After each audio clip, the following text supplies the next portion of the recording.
Right, Jill, this is one of my favorite topics, influencers, and not the YouTube ones necessarily, but Yeah. influencers. Sometimes they're a second in our life, sometimes they're the whole life.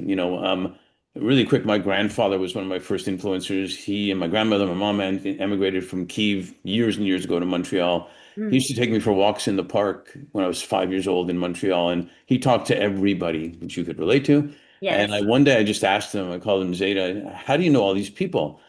And I remember him pointing to someone coming up. He said, "See that guy?" I smiled at him, and he came over and smiled back at me, and we became friends and laughing. And then while we were doing that, someone else came over to us and smiled.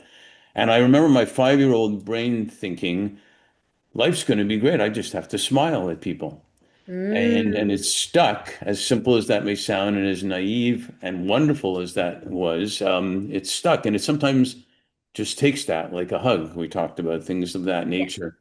So, again, with all that said, can you share two or three people that have been influencers one way or another in your life?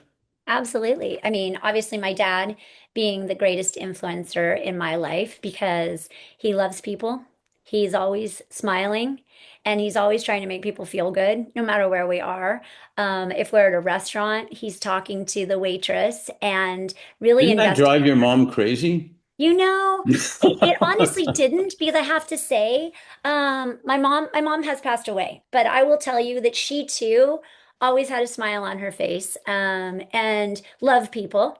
And I think my dad just has this energy about him that I love it. yeah, that people resonate to. I always say like every day we have a choice. You can wake up and your feet hit the floor and you can be like, Right. today's going to be an awesome day. And I definitely got that from my dad. So I would say for sure my dad is one of my greatest influencers in my Mhm. life.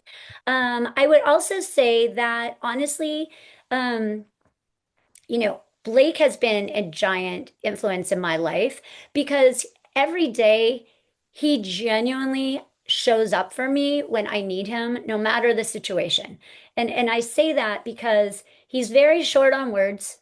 He doesn't like to have long, in-depth conversations because he always, is very to the point. But the influence that he has had on me is truly like anything is possible.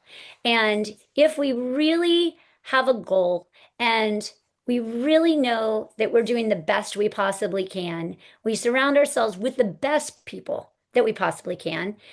We both have a motto like, let's make sure we're hiring everybody that is smarter than us. And that is really where success comes from. But if you 100%. find good people around you, it's gonna leave its mark. But no matter what was going on in business, back in the early days of Tom's or now, like there's never a time that if I need something, if I needed advice, if I just need to bounce something off of him, just to get a vibe check or some confirmation, he has always been available to me. And in the Tom's days, he might have been like climbing a mountain or off doing something, and he would say, "Look, I'll be able to get down somewhere by 3 o'clock. I'll grab a coffee and you and I'll have 15 minutes." And as a leader of an organization, that empowered me, right? That empowered me to make sure that I was aligned with him. I knew exactly what was expected. I had somebody just to bounce things off of that I could trust. And so I think that that was a big influence just in For my sure. career in general, because I Yeah. try to do that for others and just make sure I'm showing up for them. Have you had an influencer who you've never met before? Yes, I actually have. That's a really good question, Mark. I like that. I like that a lot. So, okay, so I've got two people. Can I give you two? Please. So the first is Maria Shriver. I have great deal of respect for Maria Shriver. I've followed her story since I was a young woman, and I remember thinking, I mean, here's someone that was super rooted in the importance of her family. And I felt a great parallel to that because obviously growing up in my family, faith and family first, I felt that no matter what she was doing in her career, she was a young reporter and a correspondent, and she Mhm. did the work, that she necessarily didn't have to do, but she chose to do it. She chose to bring stories to life, and she's an amazing storyteller Yeah, because she's just an incredible human being. I mean, she you is. can tell it resonates in everything she's doing. And I have to say also that when she went through a period of, I would probably say, hardship in her life when things didn't maybe work out the way she had expected in her marriage or in her life. The amount of grace and dignity that she chose to conduct her life, I have just tremendous respect for. And as a mom, as a wife, I can't imagine that heartache while still trying to maintain your family and your children and your privacy when you're such a public person. So I have a ginormous amount of 100%. respect for her. I have so much respect for the work that her and her mom and family have done in the Special Olympics, Yep. for the work that she continues to do for Alzheimer's. I mean, it's really extraordinary. I mean, she's dedicated her life to service. So she is someone that I have just enormous amount of respect for. And I have never met her. I have been asked to write for her Sunday paper at one point. So I was really proud to do that when I was lifting my own brand revisit. But I follow her and watch her and No, she's awesome. I met her twice in a same hotel, same restaurant here in LA. Probably wouldn't even remember me, but yeah, certainly came across in two short conversations. yes, And you're right. It's one thing to have all that stuff happening. It's another thing on steroids when it's public. yes, So yes. that's cool. Who's the other person? Yes. The other person is actually an influencer, and this is just a fun little story. There is a gal by the name of Shoplift Caroline. She is an accessory. She is a accessory guru, might you say. But that's a really great story because she was a mom and stayed at home with the kids. And, I think probably her husband, John, was probably fairly successful, and she wasn't engaged in the runnings of the house or the bills or how things worked or any of those things. And she kind of was going through like this really funky time of depression. And she decided that she was going to flip the switch on that. And that's my mantra in everything. If you don't like what's going on, it's like a bad TV show. Just change the channel. It's your choice. So years ago, I mean, I've followed her for years. I followed her because she always had cute bracelets on and had things going on in the very beginning. But she has this motto, get up and get dressed. No matter what is going on for us girls, if you get up and get dressed, something changes in you. Yeah. Truly, something changes in you.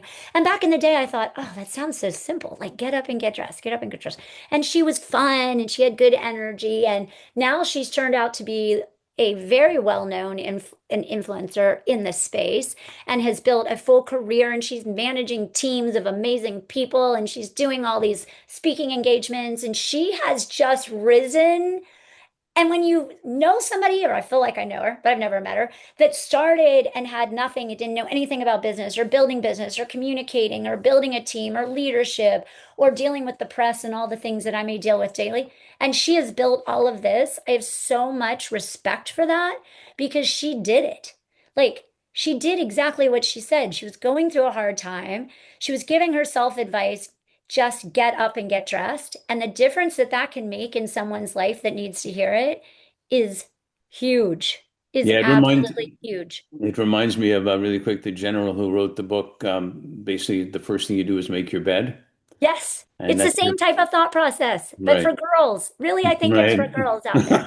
Um, so right. for all your girl listeners, because guys, I think feel good just getting up. I mean, like you're dressed in your cute hat and a t-shirt and look great. Like guys can walk out the door with a t-shirt and a hat and denim or khakis and they feel great. For girls, it takes a little more in some cases. It's funny for me being the cosmetic girl that didn't wear makeup to now like really saying it's important to get up and get dressed because it is. How you present yourself does affect the way that you feel and Yeah. affects the way you can show up for others. So I would say Well, that, lots of people can learn more from Caroline. yeah, no, that's great. So and to that point, we always should recognize that we're influencing people when we don't even know it. And so Yes, you said you have a choice. Do you want to influence people in a positive way or in a negative way? yes. And one of my favorite movies is Mr. Holland's Opus. I don't know if Oh, you've seen yes, that. yes, And he yes, didn't think he was making an impact when he was retiring and whatnot until the last part of the movie. And you see yes, the impact that he's made and something to think about when we're yes. engaging with people. So, Yes. Thank you for sharing all that. It's You're fantastic. welcome. You're welcome. Good people to know.